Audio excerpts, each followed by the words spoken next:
Parliament സ്തംഭനം സമവായത്തിലേക്ക് എന്നാണ് സൂചന. 3 മണിക്ക് കേന്ദ്രമന്ത്രി കിരൺ റിജിജു മാധ്യമങ്ങളെ കാണും. അതിനിടെ അനധികൃത പണം കണ്ടെത്തിയ സംഭവത്തിൽ ജസ്റ്റിസ് യശ്വന്ത് വർമ്മയുടെ ഇംപീച്ച്മെന്റുമായി ബന്ധപ്പെട്ട് ലോക്സഭാ സ്പീക്കർ സർവകക്ഷി യോഗം വിളിച്ചു.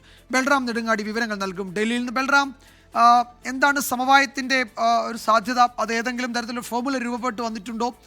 ഇപ്പോൾ ഈ വർഷകാല സമ്മേളനം തുടങ്ങി ഇതുവരെ ഒരു ദിവസം പോലും കൃത്യമായ തോതിൽ അല്ലെങ്കിൽ നടപടിക്രമങ്ങളാകെ പൂർത്തിയാക്കാൻ ഒരു ദിവസം പോലും കഴിഞ്ഞിട്ടില്ല എന്നതും വളരെ പ്രധാനമാണല്ലോ.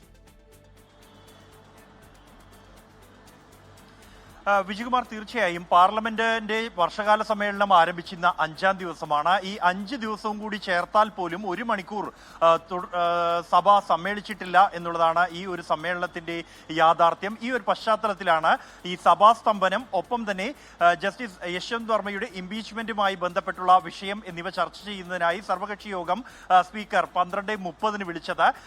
ഈ ഒരു ചർച്ചയിൽ ഒപ്പം തന്നെ ഇതിനു മുമ്പായി, ഈ ചർച്ചയ്ക്ക് മുമ്പായി തന്നെ കേന്ദ്ര പാർലമെന്ററി കാര്യമന്ത്രിയും നിയമമന്ത്രിയും രാഹുൽ ഗാന്ധിയെ പ്രത്യേകം കണ്ടിരുന്നു. ഈ ഒരു കൂടിക്കാഴ്ചകളിലും ചർച്ചകളിലുമായി ഈ സഭാസ്തംഭനത്തിൽ സമവായമായി എന്ന സൂചനകളാണ് ലഭിക്കുന്നത്. തിങ്കളാഴ്ച മുതൽ സാധാരണ നിലയിലേക്ക് സഭകൾ പ്രവർത്തിച്ചേക്കും. അതിൽ പ്രധാനമായും തിങ്കൾ ചൊവ്വ ദിവസങ്ങളിൽ ഈ പ്രതിപക്ഷത്തിന്റെ ആവശ്യം അംഗീകരിച്ചുകൊണ്ട് തന്നെ ഓപ്പറേഷൻ സിന്ദൂരും പഹൽഗാം ഭീകരാക്രമണവും ചർച്ച ചെയ്യാൻ നേരത്തെ തന്നെ ധാരണയായിട്ടുണ്ട്.